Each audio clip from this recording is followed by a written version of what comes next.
नमस्कार शेतकरी बांधवांनो, मी गणेश तायडे सह्याद्री ॲग्रो सर्व्हिसेस या यूट्यूब चॅनलमध्ये आपलं सहर्ष स्वागत करतो। शेतकरी बांधवांनो, आज आपण चर्चा करणार आहे थंडीमध्ये सल्फरचे फायदे काय आहे आणि सल्फर कसे काम करतं याविषयी आज आपण सविस्तर चर्चा करणार आहे। त्याचबरोबर तुम्ही जर चॅनलला नवीन असाल तर सर्वप्रथम चॅनलला सबस्क्राईब करून घ्या आणि व्हिडिओ शेवटपर्यंत जरूर बघा। शेतकरी बांधवांनो, सल्फर हे थंडीमध्ये याचा फायदा काय असतो त्याविषयी आज आपण थोडक्यामध्ये माहिती घेऊ। त्याचबरोबर सर्व पिकांसाठी जसे की NPK अत्यावश्यक असतं, तसंच सल्फर हा घटक पण पिकासाठी तेवढाच गरजेचं असतो। त्यामध्ये सल्फरचे वेगवेगळे कार्य खूप आहे आणि वेगवेगळ्या पद्धतीने त्याचा वापर केला जात असतो। जसे की आपण व्हेजिटेबलमध्ये जर विचार केला, टरबूज झालं, खरबूज झालं, टोमॅटो झालं, मिरची झाली, त्यानंतर जे पण पिकं आहे समजा अद्रक झालं, सर्व पिकांमध्ये जे आहे का बेसल डोसमध्ये सल्फरचा वापर केला जात असतो। त्याचं प्रमुख कारण म्हणजे की त्याच्यापासून आपल्याला भरपूर काही फायदा होत असतो, तर तो थोडक्यामध्ये सांगणार आहे। सर्वप्रथम सल्फर हे जमिनीमधील थंडीच्या दिवसामध्ये सल्फरचे जे कार्य आहे ते म्हणजे की जमिनीमध्ये हीट निर्माण तयार करण्याचं काम जे आहे का सल्फर करत असतं। जास्त थंडीमध्ये जे पिकांचं उत्पन्नामध्ये जो इफेक्ट होत असतो, जो दुष्परिणाम होत असतो, तर त्याचा उत्पन्नामध्ये सल्फरचा चांगल्या प्रकारे जे आहे का फायदा होत असतो। जे की जमिनीमधील जे सुस्त अवस्थेमध्ये पडलेले अन्नद्रव्य असतात त्यांना उचलवण्यासाठी, अपटेकिंग होण्यासाठी सल्फरचा चांगल्या प्रकारे जे आहे का त्याचा फायदा होत असतो। त्याचबरोबर जमिनीमध्ये जे पण हार्मफुल बुरशीनाशके असतात, समजा बुरशी असतात समजा, तर त्यांना कंट्रोल मिळवण्यासाठी त्याचा एकदम चांगल्या प्रकारे जे आहे का फायदा होत असतो। त्यानंतर जमिनीमध्ये ज्या पिकांमध्ये समजा लाल कोळी येत असते, जसं की मिरची झाली, टरबूज झालं, खरबूज झालं, तर त्यांचा एक भुरी झाली, त्यानंतर पावडरी मिल्ड्यू जी असते समजा, तर ती कंट्रोल करण्यासाठी सल्फरचा एकदम चांगल्या प्रकारे जे आहे का त्याचा फायदा होत असतो।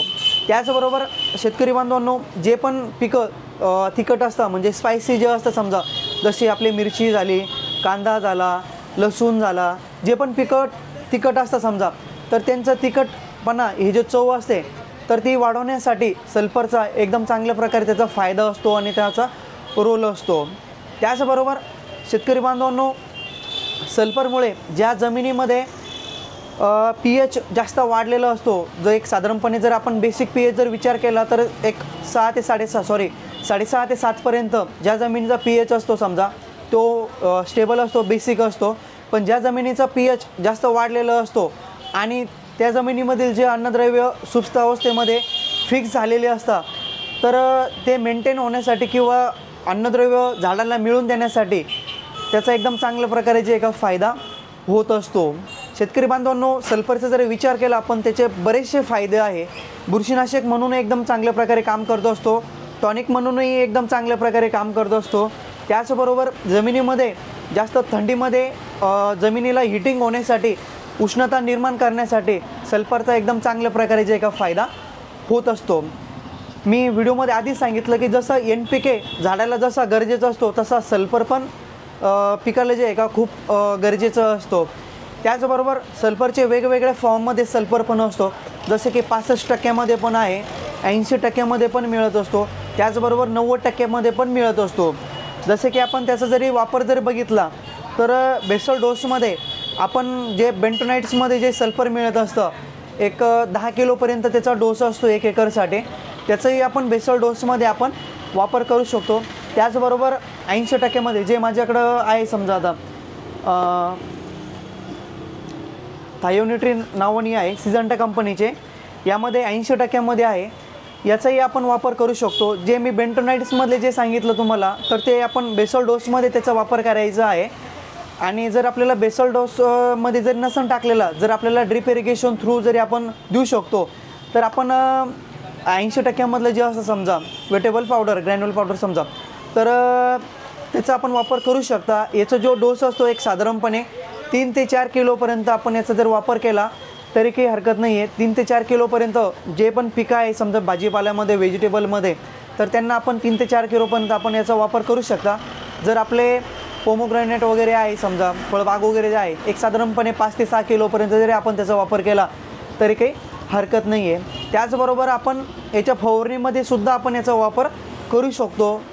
तो कसा की 200 लिटर पाण्यासाठी एक साधारणपणे आपण 400 ग्रॅमपर्यंत ते 500 ग्रॅमपर्यंत आपण याचा वापर करू शकतो. त्याचबरोबर पावडर फॉर्ममध्ये पण असतात जे की टेबिकोनोझोल प्लस सल्फर, ज्यामध्ये की 65% सल्फर आहे. त्याचा पण एकदम चांगल्या प्रकारे जे का फायदा होत असतो. जास्त काही कॉस्ट नाही आहे, कमी कॉस्टमध्ये पण चांगले रिझल्ट सल्फर असल्यामुळे एकदम व्यवस्थित मिळतात. जर आपल्याकडे समजा मिरची वगैरे असेल किंवा लाल कोळीचा जर प्रादुर्भाव झालेला असेल, त्याचबरोबर आपल्या पिकामध्ये भुरीचा जर प्रॉब्लेम आलेला असेल, तर अशा वेळेला आपण सल्फरचा जर वापर केला तर एकदम चांगल्या प्रकारे त्याचा आपल्याला फायदा होत असतो.